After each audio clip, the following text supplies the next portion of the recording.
الحمد للہ رب العالمین الصلاۃ والسلام علی سید الانبیاء والمرسلین وعلی آلہ واصحابہ اجمعین اما بعد اعوذ باللہ من الشیطان الرجیم بسم اللہ الرحمن الرحیم بحمد اللہ تعالی کہ اللہ رب العزت جل مجدہ کے احسان اور کرم سے آج آپ اپنا سبق ملاحظہ کریں گے سورۃ الحشر شیفہ کی 20 نمبر آیت شیفہ سے آگے ملاحظہ کیجئے۔ اعوذ باللہ من الشیطان الرجیم بسم اللہ الرحمن الرحیم لو انزلنا هذا القرآن على جبل لرأيته خاشعا متصدعا من خشية الله وتلك الأمثال نضربها للناس لعلهم يتفكرون۔ لو انزلنا، اور اگر ہم نازل فرماتے، حاضر القرآن، اس قرآن عظیم کو، علی جبل، پہاڑ پر، لرائیتہ، اے قرآن کے قاری تو اس پہاڑ کو دیکھتا کہ خاشعاً، وہ جھک جاتا، متصدعاً، وہ پاش پاش ہو جاتا، ٹکڑے ٹکڑے ہو جاتا، من خشیت اللہ، اللہ رب العزت جل وعلا کے خوف سے۔ وَتِلْكَ الْأَمْثَالُ نَضْرِبُهَا لِلنَّاسِ، اور یہ مثال ہم نے بیان فرمائی ہے لوگوں کے لیے، لَعَلَّهُمْ يَتَفَكَّرُونَ، تاکہ وہ غور و فکر کریں۔ قرآن عظیم کی عظمت کا تذکرہ اور اللہ رب العزت جل وعلا کی ہیبت کا ذکر اس آیت مبارکہ میں فرمایا جا رہا ہے کہ قرآن مجید فرقان بھی وہ عظیم ترین کتاب ہے، اور اللہ رب العزت جل کا یہ پاک کلام اس قدر پر ہیبت ہے کہ اگر یہ کلام پہاڑ پر نازل کیا جاتا تو پہاڑ کے بھی پر کچے اڑ جاتے، اللہ تعالیٰ جل کی ہیبت سے وہ لرزہ بر اندام ہو جاتا، اس پہ کپ کپی طاری ہو جاتی، وہ جھک جاتا اور چورا چورا ہو جاتا۔ اللہ رب العزت جل مرکیب نے قرآن عظیم فرقان حمید میں سورہ بقرہ کی 74 نمبر آیت شریفہ میں اللہ تعالیٰ کے ارشاد گرامی قدر ہے، یہودیوں کو فرمایا ثم قست قلوبکم من بعد ذلک فہی کالحجارۃ اور اشد قسوہ، اے یہودیوں، اس کے بعد، یعنی حضرت موسیٰ کلیم اللہ نے جب ایک گائے ذبح کرنے کا حکم دیا تھا، اس کے بعد ثم قست قلوبکم من بعد ذلک، پھر تمہارے دل سخت ہو گئے اس کے بعد، کالحجارۃ او اشد قسوہ، جس طرح پتھر سخت ہوتے ہیں بلکہ اس سے بھی شدید تر۔ وَإِنَّ مِنَ الْحِجَارَةِ لَمَا يَتَفَجَّرُ لَمَا يَشَّقَّقُ فَيَخْرُجُ مِنْهُ الْمَاءُ وَإِنَّ مِنْهَا لَمَا يَهْبِطُ مِنْ خَشْيَةِ اللَّهِ، اللہ رب العزت جل وعلا ارشاد فرماتے ہیں کہ وہ کتنے وہ پتھر ہوتے ہیں، إِنَّ مِنَ الْحِجَارَةِ لَمَا يَتَفَجَّرُ مِنْهُ الْأَنْهَارُ، وہ کتنے پتھر ہیں کہ جو پھٹ جاتے ہیں پھر ان سے نہریں بہہ نکلتی ہیں۔ وَإِنَّ مِنْهَا لَمَا يَشَّقَّقُ فَيَخْرُجُ مِنْهُ الْمَاءُ، کتنے پتھر ہیں جو پھٹ جاتے ہیں پھر ان سے پانی نکلتا ہے۔ وَإِنَّ مِنْهَا لَمَا يَهْبِطُ مِنْ خَشْيَةِ اللَّهِ، اور کتنے پتھر ہیں جو اللہ تعالیٰ کی خشیت کی وجہ سے، یعنی اللہ کے خوف کی وجہ سے، اللہ سے ڈرتے ہوئے گر جاتے ہیں۔ یعنی پتھر میں بھی اللہ نے احساس کو پیدا فرمایا، پتھر بھی جانتا ہے کہ میرا اللہ خالق ہے، میرا مالک ہے۔ اللہ رب العزت جل وجل کریم کے محبوب مکرم، میرے اور آپ کے کریم آقا حضور نبی مرشد رحمت عالم صلی اللہ تعالی علیہ وآلہ وسلم جبل احد پر تشریف فرما تھے، اور میرے کریم آقا کی معیت میں سیدنا صدیق اکبر، سیدنا فاروق اعظم، سیدنا عثمان غنی رضی اللہ تعالی عنہم، یہ بھی حاضر خدمت ہیں۔ پہاڑ ہلا، اور اس کے ہلنے کا سبب کیا تھا اللہ بہتر جانتے ہیں، خشیت ہی یا پھر میرے کریم آقا رسول عربی کے تشریف فرما ہونے کی وجہ سے اس پر عقیدت و احترام کی یہ کیفیت آ رہی ہوئی تھی کو جھوما۔ میرے کریم آقا نے اپنی مبارک ایڑی پہاڑ پر مار کے فرمایا ساکت ہو جا، ٹھہر جا، سکون پذیر ہو جا، تو جانتا نہیں کہ تجھ پر ایک نبی ہیں، ایک صدیق ہیں اور 2 شہید ہیں۔ سبحان اللہ و بحمدہ۔ میرے کریم آقا کو علم تھا کہ سیدنا فاروق اعظم اور سیدنا عثمان غنی، ان کے بارے میں میرے نبی جانتے تھے یہ دونوں شہید ہو جائیں گے، میں تجھ پر ایک نبی ہے، ایک صدیق اور 2 شہید ہیں۔ حضرت سیدنا علی المرتضیٰ کرم اللہ تعالی وجہہ سے مروی ہے علامہ جلال السیوطی رحمۃ اللہ تعالی علیہ نے الخصائص کبریٰ میں یہ واقعہ نقل فرمایا ہے کہ میرے کریم آقا رسول مرشد رحمت عالم کہیں تشریف جا رہے تھے، حضرت سیدنا علی المرتضیٰ کرم مکی بھی میرے نبی کے ساتھ ہی جا رہے تھے رضی اللہ تعالیٰ عنہ۔ میرے کریم آقا رسول عربی شفیع معظم رحمت کون و مکان کے ساتھ جاتے ہوئے تلیل المزہ نے محسوس کیا کہ کوئی بڑے ہی دھیمے لہجہ میں پرسوز انداز میں عقیدت و احترام کے اندر ڈوبے ہوئے الفاظ میں بارگاہ ساتھ ماب میں سلام عرض کر رہا ہے، السلام علیکہ یا رسول اللہ صلی اللہ تعالیٰ علیہ حبیبی دائمًا ابدا۔ تو میرے اور آپ کے کریم آقا صلی اللہ علیہ وسلم نے حضرت سیدنا علی مرتضیٰ سے فرمایا، علی جانتے ہو یہ مجھے سلام کون عرض کر رہا ہے؟ تو سیدنا علی مرتضیٰ نے کیا، یا رسول اللہ علیہ وسلم مجھے کوئی ایسا زیرو نظر نہیں آ رہا، نہ کوئی پرندہ، نہ کوئی درندہ چرندہ، نہ کوئی حشرات الارض میں سے کہ جسے دیکھ کر میں اندازہ لگاؤں کہ یہ بارگاہ بے کس پناہ میں سلام عرض کر رہا ہے۔ میرے کریم فرمانے لگے، وہ پہاڑ کے اوپر پڑا ہوا پتھر دیکھ رہے ہو؟ عرض کیا، یا رسول اللہ میں دیکھ رہا ہوں۔ فرمایا وہ مجھے سلام عرض کر رہا ہے۔ یعنی پتھر بھی میرے نبی کو بھی جانتے ہیں، اور اللہ رب العزت جل وعلا کی حضور وہ اپنا نذرانہ عقیدت بھی پیش کرتے ہیں اور میرے نبی کو سلام بھی عرض کرتے ہیں۔ ایک حدیث مبارکہ میں کریم آقا رسول اللہ بھی فرماتے ہیں کہ میں اس پتھر کو جانتا ہوں کہ جب میں والدہ محترمہ کے شکم انور میں تھا جو مجھ کو سلام کیا کرتا تھا۔ سبحان اللہ تعالی و بحمدہ۔ یہ حجر و شجر، یہ نباتات اللہ تعالیٰ کی عبادت کرتے ہیں۔ بڑی مشہور حدیث مبارکہ ہے کہ میرے اور آپ کے کریم آقا رسول عربی شفیع معظم رحمت تشریف لے جا رہے تھے، دو قبر والوں کو عذاب مل رہا تھا۔ میرے کریم آقا نے کھجور کی شاخ کو دو ٹکڑوں میں تقسیم کر کے دونوں قبروں پر رکھ دیا تھا اور فرمایا تھا جب تک یہ سرسبز و شاداب رہیں گی ان کی تسبیح سے قبر والوں کے عذاب میں تخفیف ہو جائے گی۔ یہ درخت تسبیح کرتے ہیں۔ اللہ تعالیٰ قرآن کریم میں فرماتا ہے والشجر والنجم والشجر یسجدان، یہ بیلیں بھی اور یہ درخت بھی، یہ سارے کے سارے اللہ تعالیٰ جل مجدہ کو سجدہ کرتے ہیں۔ قرآن مجید فرقان میں سے ثابت ہے کہ جب حضرت سیدنا داؤد علیہ نبی علیہ السلام تسبیح کرتے تھے تو پہاڑ بھی ان کے ساتھ تسبیح کیا کرتے تھے۔ یعنی پہاڑ بھی اللہ کی تسبیح بھی کرتے ہیں اور احساس بھی رکھتے ہیں، درخت بھی احساس رکھتے ہیں۔ گویا حجر و شجر یہ سارے کے سارے احساس رکھتے ہیں اور اللہ تعالیٰ جل وعلا کی تسبیح کائنات کا ذرہ ذرہ بیان کرتا ہے۔ تو یہاں ربی کریم فرماتا ہے کہ اگر ہم اس قرآن کریم کو پہاڑ پہ نازل فرما دیتے تو اس کا یہ عالم ہوتا کہ وہ جھک جاتا اور ہیبت الہیہ سے پاش پاش ہو جاتا۔ سبحان اللہ تعالی و بحمدہ۔ قرآن کی عظمت کا اندازہ کیجئے کہ اگر یہ کوئی ایک آیت بھی پہاڑ پہ نازل ہو جاتی، جس طرح اللہ تعالیٰ جل مجدہ کے حضور حضرت سیدنا موسیٰ کلیم اللہ نے عرض کیا تھا، مولا تعالیٰ میں تیرا دیدار کرنا چاہتا ہوں، تو ارشاد ہوا تھا لن ترانی، تم نہیں دیکھ سکتے۔ جب عرض کیا تو رب کریم نے فرمایا لن ترانی ولکن انظر الی الجبل فان استقر مکانہ فسوف ترانی۔ موسیٰ تم نہیں دیکھ سکتے، ہاں البتہ اگر تم اصرار کرتے ہو تو اس پہاڑ کو دیکھو، اگر یہ اپنی جگہ ٹھہرا رہا، فان استقر مکان، اگر یہ ٹھہرا رہا اپنی جگہ پر، فسوف ترانی، پھر تم مجھے دیکھ سکو گے۔ تو فلما تجلی ربہ للجبل، جب اللہ تعالیٰ جل وعلا نے اپنی تجلی اس پہاڑ کی جانب فرمائی، اللہ نے اس پہاڑ کی جانب توجہ فرمائی، تو پھر کیا ہوا؟ جعلہ دکا، پہاڑ کے پرکھچے اڑا دیے۔ وخر موسیٰ صاعقہ، موسیٰ کلیم اللہ بے ہوش ہو کے گر جاتے ہیں۔ یہاں عظمت نبوت کا پتہ چلتا ہے کہ وہ ہیبت، جس ہیبت نے پہاڑ کو چورا چورا کر دیا تھا، کتنی زبردست ہیبت ہوگی۔ حضرت موسیٰ کلیم اللہ وفات آپ نے نہیں پائی بلکہ آپ صرف بے ہوش ہوئے ہیں۔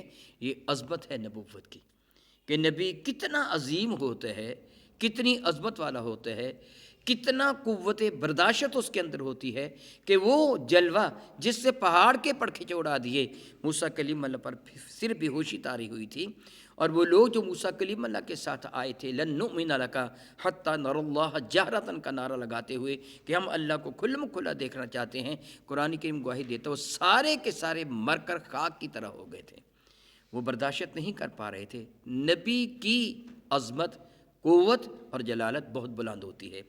ادھر دیکھیے موسیٰ کلیم اللہ جلوہ دیکھ کر عالم بے ہوشی میں آ گئے تھے، پہاڑ پہ نازل ہوتا تو پرکھچے اڑ جاتے۔ میرے کریم کے قلب انور پر یہ قرآن 23 سال نازل ہوتا رہا ہے۔ عظمت مصطفیٰ کا اندازہ کیجیے۔ موسیٰ کلیم اللہ بے ہوش ہو گئے تھے اور شب معراج میرے کریم آقا رسول عربی نے اپنے رب کا دیدار کیا۔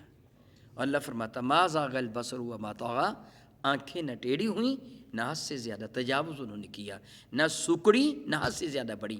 ما زاغ البصر وما طغیٰ، سبحان اللہ تعالی۔ اس سے عظمت مصطفیٰ کا پتہ چلتا ہے، صلی اللہ تعالیٰ علی حبیبہ دائما ابدا۔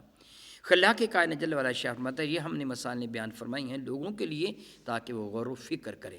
حق یہی ہے کہ محض قرآن پاک کو سن لینا کافی نہیں، اس پہ غور و فکر کرنا چاہیے۔ ربی ذوالجلال ارشاد فرماتا ہے وَإِذَا قُرِئَ الْقُرْآنُ فَاسْتَمِعُوا لَهُ وَأَنصِتُوا، جب قرآن کریم کی تلاوت کی جائے اس کو غور سے سنو اور اس میں فکر کرو، سوچو کیا کہا جا رہا ہے۔ ربی کریم ارشاد فرما رہے ہیں هُوَ اللَّهُ الَّذِي لَا إِلَٰهَ إِلَّا هُوَ هُوَ اللَّهُ الَّذِي، اور اللہ رب العزت جل وعلا ذات بابرکات ہے کہ لا الہ الا ہوا، اس خلاق کائنات کے سوا کوئی بھی معبود نہیں ہے، صرف اور صرف وہی معبود ہے۔ الحمدللہ الحمدللہ، ہم ہر نماز کی ہر رکعت میں اقرار کرتے ہیں ایاک نعبد و ایاک نستعین، مولا ہم صرف تیری ہی عبادت کرتے ہیں اور تو ہی معبود ہے، تجھی سے مدد مانگتے ہیں۔ فرماتے ہیں اس کے سوا کوئی بھی عبادت کے لائق نہیں۔ عالم الغیب والشہادہ، وہ اللہ غیب کا بھی جاننے والا ہے اور ظاہر کا بھی جاننے والا ہے۔ حق یہی ہے، علم کا تعلق ہے خواہ غیب سے ہو یا شہادہ سے ہو، وہ پوشیدہ علم ہو یا ظاہر علم ہو، حقیقی طور پر ہر علم کا مالک اللہ تعالیٰ ہے، جس کو جتنا چاہے عطا فرما دے، خواہ وہ علم ظاہر ہے یا خواہ علم باطن ہے۔ آپ جانتے ہیں کہ اللہ تعالیٰ جل وعلا علماء کو وہ علم عطا فرماتا ہے، آپ ان کے علم کا اندازہ نہیں کر سکتے، یہ ظاہر کا علم ہوتا ہے۔ اللہ تعالیٰ انبیاء کو باطن کا علم بھی عطا فرماتا ہے، جس طرح ابھی آپ نے سنا تھوڑی دیر پہلے حضور نے کیا پہاڑ سے فرمایا تھا تجھ پر کون ہے، ایک نبی ہے اور ایک صدیق ہے، دو ابھی وہ شہید ہوئے تو نہیں تھے۔ میرے کریم آقا علیہ السلام کے بعد سیدنا فاروق اعظم کی شہادت ہے، اس کے بعد عثمان غنی کی شہادت ہے، لیکن اللہ نے مجھے میرے نبی کو پہلے ہی بتا دیا تھا۔ یہ ہے علم غیب جو اللہ کی عطا سے اللہ کے نبی جانتے ہیں۔ تو اللہ تعالیٰ غیب کا بھی جاننے والا ہے اور ظاہر کا بھی۔ وہ الرحمن الرحیم، وہ رحمان الرحیم ہے، دنیا میں ہر کسی پر رحمت فرماتا ہے، خواہ وہ ایمان والا ہے یا بے ایمان ہے، مومن ہے یا کافر ہے، کوئی بھی کوئی نہیں ہے، ہر کوئی محتاج رحمت ہے۔ اگر اللہ تعالیٰ کی رحمت ایک لمحہ کے لیے کسی سے اٹھ جائے تو وہ بکھر جائے گا، اس کے پلے کچھ بھی نہیں رہے گا۔ وہ خالق و مالک، ربوبیت بھی فرما رہا ہے، رزق بھی عطا فرما رہا ہے، تندرستی توانائی بھی عطا فرما رہا ہے، یہ اس کی شان رحمت کا تقاضا ہے۔ وہ قیامت کے دن پھر وہ کافروں کے لیے جبار و قہار ہوگا، ایمان والوں کے لیے سراپا کرم ہوگا۔ ارشاد فرماتے ہیں هو اللہ الذی لا الہ الا هو، اللہ رب العزت جل وعلا وہ ذات بابرکات ہے کہ اس کے سوا کوئی بھی عبادت کے لائق نہیں۔ الملک القدوس السلام المؤمن، الملک وہ بادشاہ ہے۔ سورۃ الحمد میں بھی مالکی یوم الدین، اس کی بھی دو قراتیں ہیں، مالکی میم پر کھڑی زبر یا الف، مالکی یوم الدین، اور مالکی یوم الدین بھی ہے کہ قیامت کے دن کا بادشاہ وہی ہے، قیامت کے دن کا مالک وہی ہے۔ فرماتے ہیں ملک القدوس، وہ بادشاہ ہے، بادشاہوں کا بادشاہ، جس کو شہنشاہ فارسی زبان میں کہتے ہیں۔ وہ الملک القدوس، سراپا تقدس ہے، پاکیزگی سے، قدوس سراپا تقدس ہے، اس کی طرف کسی نازیبہ چیز کی نسبت کی ہی نہیں جا سکتی، اس قدر عظمت والا ہے۔ سلام، سراپا سلامت ہے، خود بھی اور سلامتی عطا فرمانے والا بھی ہے۔ سلام وہ جو مکمل اور سالم ہو، ہم اردو میں لفظ سالم استعمال کرتے ہیں، یہ چیز سالم حالت میں مجھ کو مل گئی۔ سالم وہ جس میں کوئی بھی توڑ پھوڑ یا کوئی کمی، کوئی نقص، کوئی عیب نہیں تھا، اس کو ہم سالم کہتے ہیں، بے عیب، بغیر کسی توڑ پھوڑ کے۔ تو رب کریم کا جو صفاتی نام ہے وہ سلام بھی ہے کہ ایسی ذات بابرکات جو خود بھی ہمیشہ کے لیے سلام ہے اور جس نے کائنات کو پناہ دے رکھی ہے، سلامتی عطا فرما رکھی ہے۔ المؤمن، امان بخشنے والا، پناہ دینے والا۔ ایمان والا بھی وہی ہوتا ہے جو دوسرے ایمان والوں کو امن دینے والا ہوتا ہے۔ اس کائنات کا سارا امن میرے اللہ کے دست قدرت میں ہے۔ اگر کائنات تباہ و برباد نہیں ہے، پر امن ہے، تو یہ اللہ رب العزت جل وعلا کے شان کریمی کی تصدق۔ مہیمن کہتے ہیں جو نگہبان ہوتا ہے، نگرانی کرنے والا ہوتا ہے، دیکھنے والا ہوتا ہے۔ عزیز، زبردست، غلبے والا، عزت والا جو ہوتا ہے وہ غلبے والا ہی ہوتا ہے۔ اگر کوئی کسی کے نزدیک معزز ہے تو اس کے دل میں اس کی محبت کا غلبہ ہے۔ عزیز غالب ہے۔ جبار کا لفظی معنی ہوتا ہے اصلاح کرنے والا، ایسی شخصیت کہ جو مکمل طور پر اصلاح کریں، اور دوسرا معنی ہوتا ہے صاحب سطوت، بہت زیادہ قوت والا۔ اہل عرب کہتے ہیں جبرت الامر، میں نے معاملات کو درست کر دیا، وجبرت العظم، میں نے ہڈی کو جوڑ دیا، سیدھا کر دیا۔ یعنی جو اپنی قوت و طاقت کے ساتھ معاملات کو درست کر دینے والا ہو اس کو جبار کہتے ہیں۔ دو طریقے ہوتے ہیں نا معاملات کو درست کرنے کے۔ ایک تو یہ طریقہ ہے کہ اگر آپ اٹھ کر دائیں بائیں جائیں، شور مچائیں، تو میں آپ کو کہوں جی بڑی مہربانی آپ کی جناب حضرات، آپ تشریف رکھیں نا، دیکھیے بڑی مہربانی آپ کی، میں عاجزی انکساری کے ساتھ آپ کو گزارش کروں کہ آپ بیٹھ جائیں۔ ایک تو اصلاح کا یہ طریقہ ہے، اور دوسرا ہے میں زبردستی اصلاح کر دوں۔ جبار وہ ہے جو پوری قوت کے ساتھ اصلاح کرنے پر قادر ہے، اس میں عاجزی انکساری نہیں ہے۔ ارشاد گرامی قدر فرماتے ہیں متکبر، بہت عظمتوں والا، اپنی بڑائی خود بیان کرنے والا۔ اللہ اکبر، اللہ سب سے بڑا ہے۔ متکبر اسے کہتے جو اپنی بڑائی خود بیان کرتا ہے، یہ اللہ تعالیٰ کی شان ہے۔ میرے کریم فرماتے، میرا اللہ فرماتے ہیں تکبر میرا آزار ہے، میری چادر ہے، جو کہ مجھ سے چھینے گا میں اس کی کمر توڑ کر جہنم میں اس کو ڈال دوں گا۔ اللہ کو پسند نہیں کہ اس کی حضور تکبر کریں، ہاں اللہ تعالیٰ کو عاجزی انکساری پسند ہے۔ یاد رکھیے اللہ تعالیٰ اور اس کے رسول کے مقابلے میں تکبر کرنا کفر ہے، ایمان والے کے مقابلے میں تکبر کرنا حرام ہے، کافر کے مقابلے میں تکبر کرنا جائز ہے۔ حضرت سیدنا علی مرتضیٰ نے مرحب سے فرمایا تھا، جب مرحب نے کہا تھا کہ یہ پورا خیبر جانتا ہے کہ میں مرحب ہوں، تو آپ نے فرمایا تھا پھر سمیت امی حیدرہ، یاد رکھ میری ماں نے بھی میرا نام شیر رکھا ہے اور دھیڑ کے رکھ دوں گا، اس کے مقابلے میں فرمایا تھا۔ حضرت ابو دجانہ اپنے سر پر سرخ رنگ کا وہ پٹکا باندھے میرے کریم آقا کی عطا فرمودہ تلوار ہاتھ میں لیے ٹہلتے ہوئے جا رہے تھے، اکڑتے ہوئے کافروں کے مقابلہ میں غزوہ احد کے دن۔ میرے کریم آقا نے یہ دیکھ کر فرمایا تھا اللہ کو یہ چال پسند نہیں ہے۔ اکڑ کے جا رہے تھے نا، جس طرح بندہ تکبر کے ساتھ میں بڑا ہوں، اکڑتے ہوئے جا رہے تھے کافروں کے مقابلے میں۔ میرے کریم نے ان کو دیکھ کے فرمایا اللہ کو یہ چال پسند نہیں، لیکن اب پسند ہے کہ یہ کافروں کے مقابلے میں جا رہے ہیں۔ یعنی کافر کے مقابلے میں تکبر کرنا کہ میں طاقتور ہوں، میں تجھے یہ کر کے رکھ دوں گا، ناجائز نہیں ہے۔ مسلمان کے مقابلے میں تکبر کرنا حرام ہے، اور اللہ اور اس کے رسول کے مقابلے میں تکبر کرنا کفر ہے۔ یہ اللہ کی شان ہے تکبر فرمانا۔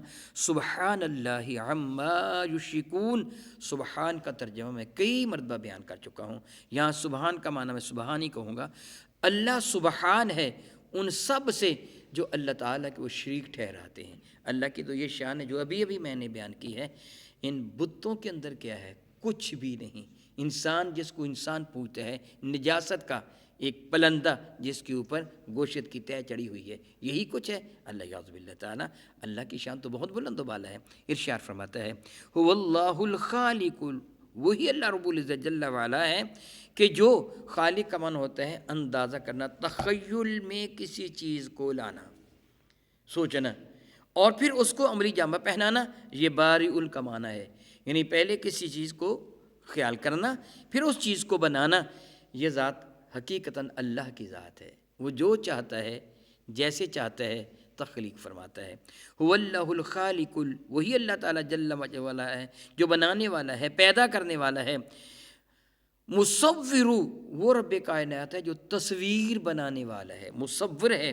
اللہ کے کائنات جل و علا قرآن کریم میں اس بات کی خبر دیتے ہیں کہ فی ای صورت ما شاء رکبک، اللہ تعالیٰ جس صورت پہ چاہتا ہے انسان کی ترکیب بناتا ہے، جیسا چاہتا ہے ویسا بنا دیتا ہے۔ پھر فرماتے ہیں اللہ تعالیٰ دوسری جگہ هو الذی یصورکم فی الارحام کیف یشاء، اللہ تعالیٰ تمہاری ماں کے رحم میں تمہاری تصویریں ویسی بناتا ہے جیسی وہ چاہتا ہے۔ اللہ کے کائنات جل والا ایک اور جگہ ارشاد فرماتے ہیں خلقناکم ثم صورناکم، ہم نے تمہاری تخلیق فرمائی، یعنی تمہیں اپنے، یعنی ہم نے تمہارے لیے سوچا، یعنی جو کچھ ہم نے چاہا، یعنی ارادہ فرمایا۔ ثم صورناکم، ہم نے تمہارے لیے ارادہ، یعنی تمہیں تخلیق فرمانے کا ارادہ فرمایا اور پھر تمہاری تصویر بنا دی۔ میرے کریم آقا رسول عربی شفیع معظم رحمت کے ارشاد گرامی قدر ہے کہ رحم مادر پر، ماں کے اس یوٹرس پر اللہ تعالیٰ جل وعلا کی جانب سے ایک فرشتے کی ڈیوٹی ہوتی ہے، اور وہ بناتا ہے انسان کی اس تصویر کو، انسان کی شکل و صورت، اس کا جو جسم ہے وہ فرشتہ بناتا ہے۔ میرے کریم فرماتے ہیں کہ رب کائنات کی حضور فرشتہ عرض کرتا مولا تعالیٰ مجھے حکم دیا جائے میں کیسا بناؤں، ناقص الاعضاء یا کامل الاعضاء، ادھورے اعضاء والا بناؤں یا مکمل اعضاء والا بنا دوں، کیسا بناؤں، مرد بناؤں عورت بناؤں، کیا بناؤں، کہ جو پھر میرا رب حکم دیتا ہے فرشتہ ویسا ہی بنا دیتا ہے۔ اور یہ بھی میرے نبی فرماتے ہیں صلی اللہ علیہ وسلم، ابھی بچہ رحم مادر میں ہوتا ہے کہ اللہ تعالیٰ جل وعلا کاتب تقدیر فرشتے کو حکم دیتا ہے جا لوح محفوظ پہ اس کی تقدیر لکھ لا، اس کا سعید ہونا، یہ نیک بخت ہونا یا شقی ہونا، اس کا رزق کتنا ہے، یہ کیا کرے گا کیا نہیں کرے گا، عمر کتنی ہے، اس کا کھانا پینا کتنا، وہ سب کچھ جو اس کا مقدر ہوتا ہے وہ لکھ کر اس کی گردن میں لٹکا دیا جاتا ہے۔ اللہ جانتا ہے، ربی کریم کے علم میں ہے۔ ارشاد فرماتے ہیں کہ لہ الاسماء الحسنی، سارے کے سارے بہترین نام اسی رب کائنات کے ہیں۔ جس طرح آپ بالکل شروع میں سن چکے ہیں، پڑھ چکے ہیں، الحمدللہ، ساری کی ساری خوبیاں اللہ کے لیے ہیں۔ اگر آپ کوئی بھی اچھی صفت بیان کرتے ہیں، کوئی بھی خوبی، اس خوبی کا حقیقی مالک اللہ تعالیٰ ہے، وہی کسی کے اندر وہ خوبی پیدا فرمانے والا ہے۔ لہ الاسماء الحسنی، اسی کے سارے نام بڑے ہی پیارے نام ہے۔ یسبح لہ، وہ بات جو میں پہلے بھی بیان کر چکا ہوں، اسی کی تسبیح بیان کرتی ہے ہر وہ شے ما فی السماوات والارض، جو بھی زمین کے اندر ہے یا آسمان کے اندر ہے، گویا کائنات کا ذرہ ذرہ، حجر و شجر تو کیا، کائنات کا ذرہ ذرہ میرے اللہ کی تسبیح بیان کرتا ہے، میرے اللہ کی حمد بیان کرتا ہے، میرے اللہ کی عظمتوں کا اقرار کرتا ہے۔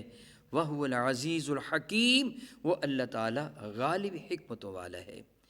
سیدنا ماقب بن یسار رضی اللہ تعالیٰ عنہ سے جامع ترمذی میں یہ حدیث مبارکہ ہے کہ میرے اور آپ کے کریم آقا حضور نبی محتشم رحمت عالم صلی اللہ علیہ وسلم کا ارشاد گرامی قدر ہے، جو روزانہ 3 مرتبہ صبح کو پڑھے اعوذ باللہ السمیع العلیم من الشیطان الرجیم، 3 مرتبہ اعوذ باللہ السمیع العلیم من الشیطان الرجیم، اعوذ باللہ السمیع العلیم من الشیطان الرجیم، پھر پڑھے بسم اللہ الرحمن الرحیم۔